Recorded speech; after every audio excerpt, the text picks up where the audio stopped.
ఈరోజు నేను ఉదయము మన బోయినపల్లి మండలం నర్సింగాపురం గ్రామానికి వెళ్ళింటిని. అయితే అక్కడ నుండి వచ్చే సందర్భంలో మన మల్లాపూర్ గ్రామం బోయినపల్లి మండలం రాజేందర్ రెడ్డి గారు ఫోన్ చేయడం జరిగింది. ఆయన ఒక 3-4 రోజుల క్రితం కూడా ఫోన్ చేశాడు, నేను ఢిల్లీలో ఉన్నప్పుడు. చేసి అన్నా మరి నాట్లు ఎండిపోతాయి,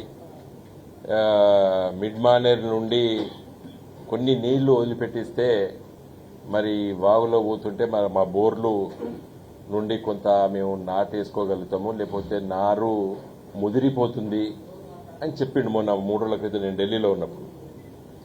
సరే మన అధికారులతో మాట్లాడదాం, ఎంత అవకాశం ఉందో చూద్దాంలే అని చెప్పినాను. కానీ ఈరోజు మళ్ళీ ఒకసారి చాలా బాధపడుతూ ఫోన్ చేయడం జరిగింది.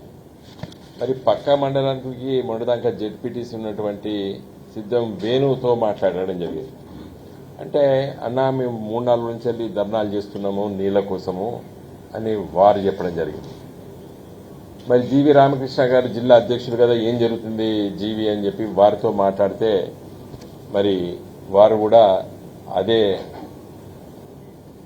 బాధను వ్యక్తపరిచారు. నిన్న సాయంకాలం మా తిరుపతి నాయక్ పాపం చిన్నపాటి ఆరోగ్య సమస్య వస్తే అక్కడికి వెళ్ళినాం. మరి చొప్పదండి కాన్స్టిట్యున్సీకి ఉన్న సమస్యలు ఏందని చెప్పి రవీందర్ రెడ్డిని అడిగితే ఈయన అదే సమస్య చెప్పాడు నాకు. ఇప్పుడే జగిత్యాల జిల్లా రమణారావు గారు వారు వేరే పని మీద వచ్చిన వారితో మాట్లాడితే భయంకరంగా ఉన్నది పరిస్థితి. వారు పిఎస్సిఎస్ అధ్యక్షులు, రైతులతోని రోజువారీ పరిచయాలు ఉన్నటువంటి వ్యక్తి. వారు చెప్పిండ్రు చాలా భయంకరంగా ఉందని చెప్పిండ్రు. ఆ మలయాళ మండలం మాజీ జెడ్పీటీసీ రామ్మోహన్ రావు గారు వారు మాట్లాడితే వారు అదే బాధను వ్యక్తపరిచారు. అయితే ఉదయం పూట ఒక అరగంట సేపు ఏది సమస్య అసలు అని మొత్తం తెలిసినప్పటికీ కూడా కొంచెం లోతుగా పరిశీలిద్దామని చెప్పి ఆలోచన చేస్తే మిడ్ మానేర్లో కానివ్వండి, మన ఎల్ఎండిలో నీళ్ల పరిస్థితి నాకంటే ఎక్కువ మీకు తెలుసు, మీరు రోజు దాన్ని రిపోర్ట్ కూడా చేస్తున్నారు. మంచి నీటికే ఇబ్బంది ఉండేటువంటి రోజులు అతి సమీపంలో ఉన్నాయి. కరీంనగర్ నగరానికి కూడా మంచినీళ్ళు ఇచ్చే పరిస్థితి లేని సమస్య ఆల్రెడీ దాపరించింది. దీనికి కారణం ఏంది? వర్షాలు పడలేదు అని అనుకుందామా? కొంతవరకు కరెక్టే, పడవలసినంత వర్షపాతం పడలేని మాట నిజమే. కానీ ఇదే మన పూర్వ కరీంనగర్ జిల్లాలో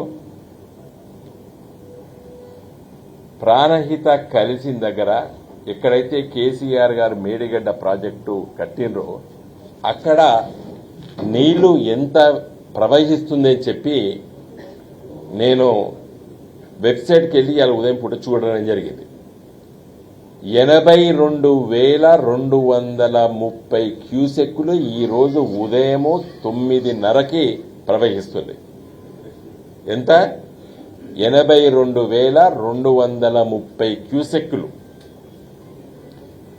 రివర్ లెవెల్ అంటాం, నీళ్లు ఏ స్థాయిలో ప్రవహిస్తున్నాయి. 89 నుండి 90 మీటర్ల ఎత్తున నీళ్లు ప్రవహిస్తున్నాయి. అంటే మీన్ సీ లెవెల్ సముద్ర ఒడ్డుకి దాదాపు 90 మీటర్లు. అక్కడ 80-82 ఉంటుంది. అంటే దాదాపు 8-9 మీటర్ల ఎత్తుతో నీళ్లు రివర్ బెడ్ మీకే ఉన్నాయి.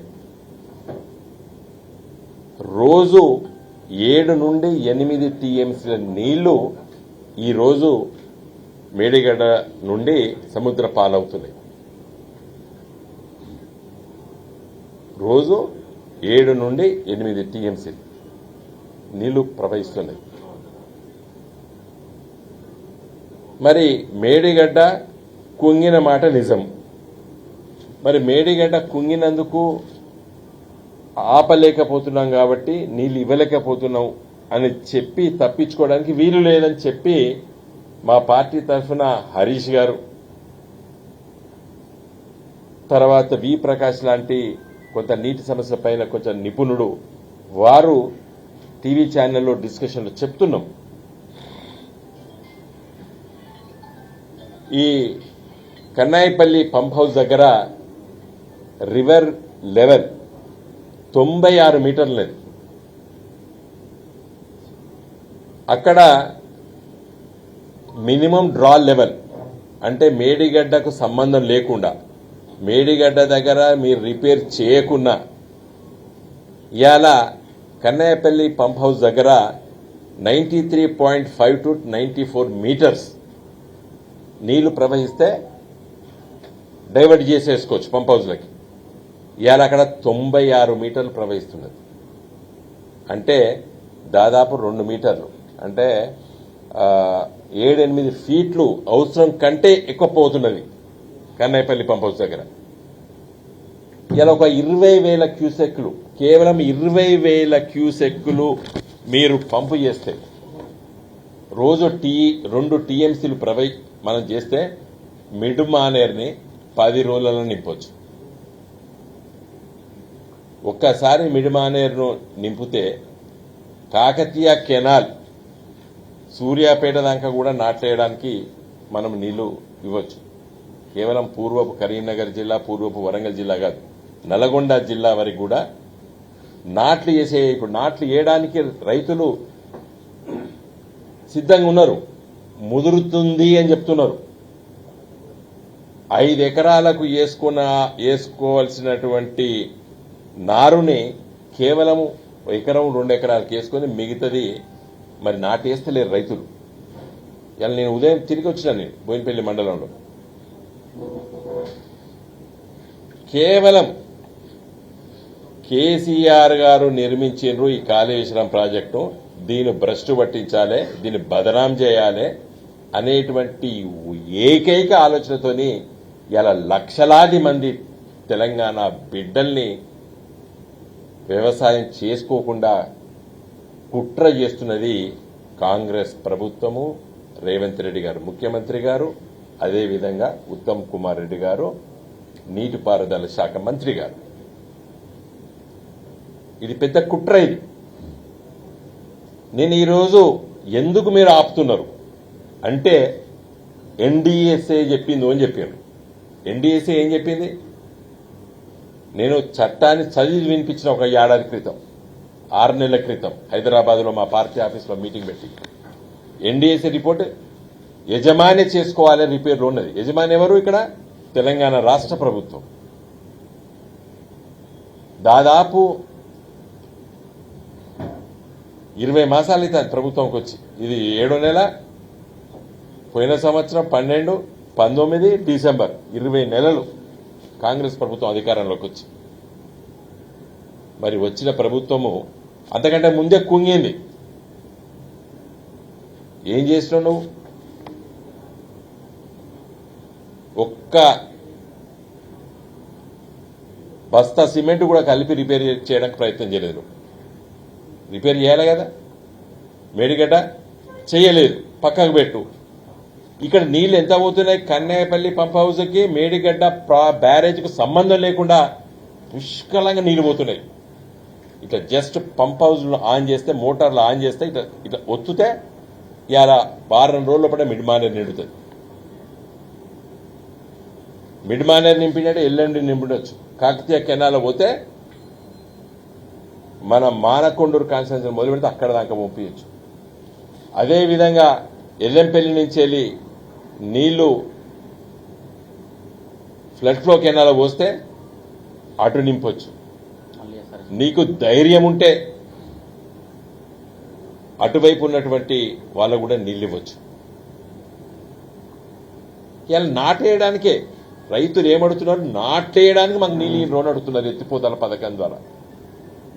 కాళేశ్వరం ప్రాజెక్టు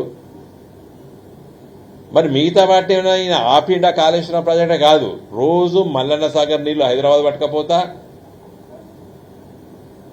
గండిపేట నింపుతా, మూసి నదిని ప్రక్షాళన చేస్తా అన్ని మాట్లాడుతున్నావు. నిజమే, దీన్ని మొత్తం పక్క పెట్టినట్టు పక్క మొత్తాన్ని 95% కాళేశ్వరం ప్రాజెక్ట్ని అమల్లోకి తీసుకొస్తాడు. ఎక్కడైతే బ్యారేజు మేడిగడ్డ దగ్గర కుంగిందో అది కేసీఆర్ గారిని, ఆనాటి మా ప్రభుత్వాన్ని బదనాం చేయడానికి కంకణం కట్టుకున్నాడు రేవంత్ రెడ్డి, ఉత్తమ్ కుమార్ రెడ్డి గారు. ఇవాళ నువ్వు నా ప్రెస్ మీట్ అయినా వెంటనే నువ్వు ఆన్ చేయి కన్నయ్యపల్లి పంప్ హౌస్. ఇవాళ నాట్లు వేసుకోవడానికి యావత్తు ఉత్తర తెలంగాణ జిల్లా రైతులు సంతోషపడతారు.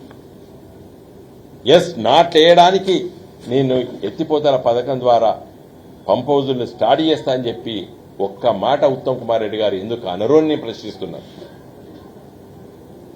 పోనీ మీరు గెలిచిన తర్వాత 6 నెలలు అధ్యయనం చేయడానికి సమయం తీసుకున్నారు. ఓకే,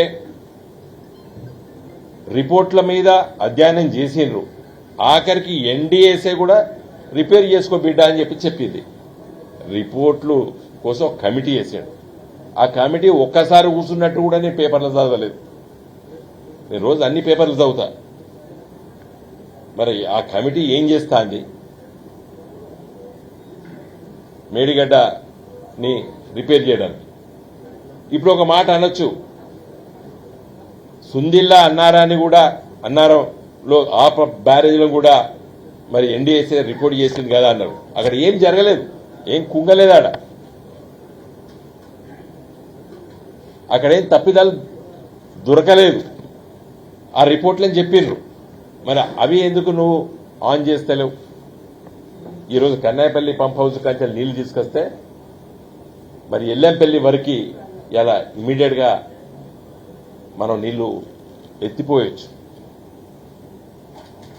ఇలా మరి పూర్వపు కరీంనగర్ జిల్లా, పూర్వపు వరంగల్ జిల్లా రైతాంగం జస్ట్ నాట్లేయడానికి మాకు నీళ్లు ఇవ్వండి అని అడుగుతున్నారు. ఫోన్లు వస్తున్నాయి మాకు. మా వాళ్ళు ధర్నాలు చేస్తున్నారు. రాజకీయాలు లేవు ఇక్కడ, రైతులే చేస్తున్నారు. కాబట్టి దయచేసి నేను రేవంత్ రెడ్డి గారిని, ఉత్తమ్ కుమార్ రెడ్డి గారిని కోరేది ఏంటంటే వెంటనే కన్నాయపల్లి పంప్ హౌజెస్ ను మీరు ఆన్ చేయండి. అన్నారం, సుందిల్లా, ఎల్లంపల్లి ఇమీడియట్ గా లిఫ్ట్ చేయండి.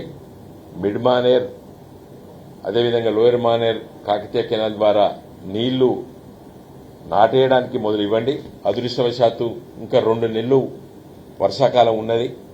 ఆగస్టు, సెప్టెంబరు మంచి వర్షాలు పడతాయని చెప్పి మరి చెబుతున్నారు. కానీ ఈ నెలలో వర్షాలు పడతాయన్నారు. నిన్న 16, 17 నాడు పుష్కలంగా వర్షాలు పడతాయన్నారు. ఆ శాఖ చెప్పింది కూడా మరి అప్పుడప్పుడు దురదృష్టవశాత్తు మరి వర్షాలు పడతలేవు చెప్పినప్పటికీ కూడా. కాబట్టి నా ఈ ప్రెస్ మీట్ ద్వారా నా రిక్వెస్ట్ ఏంటంటే తెలంగాణ రైతులు నాట్లు వేయడానికి నీళ్లు కావాలి. నారు ముదురుతాంది. మరి ముదిరిన తర్వాత పంట ఎక్కువ రాదు. వేసే సమయంలో బట్టే నాటేయాలి. లేకపోతే ఎంతైతే పంట వండియాలో, ఎంతైతే పంట రావాలో మరి ముదిరిపోయిన నారుతోని చేసుకోలేరు. మళ్ళా నారేయాలంటే మళ్ళా 30-40 రోజులు వర్షాకాలం, పుణ్యకాలం అయిపోతుంది. కాబట్టి దయచేసి రేవంత్ రెడ్డి గారు, మన ఉత్తమ్ కుమార్ రెడ్డి గారిని నేను చేతులెచ్చి జోడించి అడుగుతున్నా. దీంట్లో రాజకీయాల్లో మీమాంసలు వద్దు. మీరు జస్ట్ ఈగోకు పోకండి. ఇక్కడ ఈగో క్లాష్ లేదు. సామాన్య రైతుల బతుకులు మన చేతుల్లో ఉన్నాయి. కాబట్టి జస్ట్ కన్నాయపల్లి పంప్ హౌస్ ను ఆన్ చేయమని చెప్పి ఆర్డర్ ఇవ్వాలని చెప్పి నేను కోరుతున్నాను.